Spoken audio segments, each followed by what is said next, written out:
birthday to you.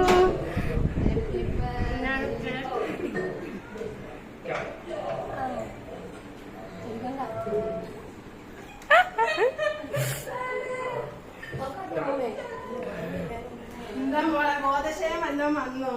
എണ്ണീക്കാൻ പാട്.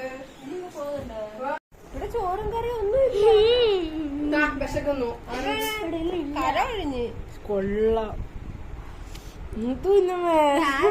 അച്ഛൻ ചുമ്മാ ഇത് ചെയ്യുവോ? ഇല്ല, ഞങ്ങൾ രണ്ടു ഒറ്റയ്ക്ക് കേച്ചിട്ട് അമ്മ ഏച്ചിട്ട് അമ്മയ്ക്ക് കേക്ക് ഉണ്ട് വാരിപ്പള്ളിയില്. മീൻകറി ഇല്ല. പറഞ്ഞില്ല അമ്മ അയില കറി വെക്കാൻ എടുത്ത് വെള്ളം അവര് എണ്ണം പറയണ്ടായിരുന്നു വരുന്നവരുടെ. ഞാൻ മൊത്തം വാരി പോയി കറി